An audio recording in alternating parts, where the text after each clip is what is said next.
Assalamualaikum warahmatullahi wabarakatuh. My name is Rifki Maulana Daulay with name 4424000948. Good afternoon, my respect audience. Today we gather to discuss openly and critically about one of the important figures in our country, namely President Prabowo Subianto.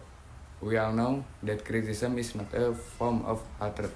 Part of our responsibility as citizens to survive the performance of leaders. First, allow me to highlight the defense and security policy that have been prioritized by President Prabowo. As a former Minister of Defense, he often provides large budget allocation for this sector, a step that is actually commendable if it is in line with the need of the nation. However, we need to ask whether this policy has been balanced with other priorities, such as education, health, and social wealth. We all know that this nation needs a defense force, but how big is the real impact of the budget on the wider community? Furthermore, we cannot ignore the issue of human rights.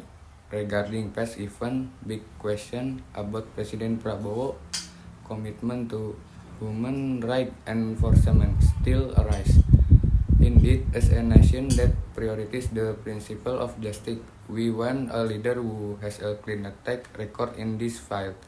And although some past events have never been legally proven, transparency and accountability are still important to emphasize that he cares about human rights and justice. Then, let's take a look at the leadership style and rhetoric used. We know Prabowo as a leader is invoking nationalism. However, is this very style effective to unite the community? Sometimes, an approach that is too confrontational actually causes polarization in society. As a country leader, it might be good for him to consider a more caring and inclusive approach so that all levels of society feel appreciated and involved. In addition, the change in his political position is also worthy of all criticism. When he decided to join the government after becoming the opposition in the president election, some of his supporters felt disappointed. Those who support Prabowo as an opposition feel that this is a form of inconsistency that shows political pragmatism rather than idealism that should be fought for.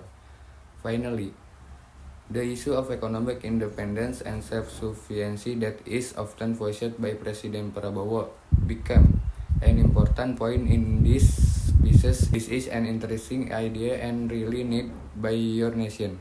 However, we must say that the implementation is not as easy as it says.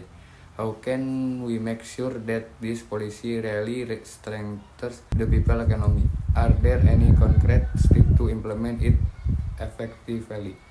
Ladies and gentlemen, this criticism is not to bring down, but to build. We all want to see a leader who can lead this country to a better direction. Your hope is that this criticism is kept as a material for introspection and evaluation, not as an attack.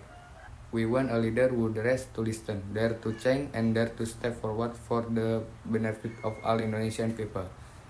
Thank you. Wassalamualaikum warahmatullahi wabarakatuh.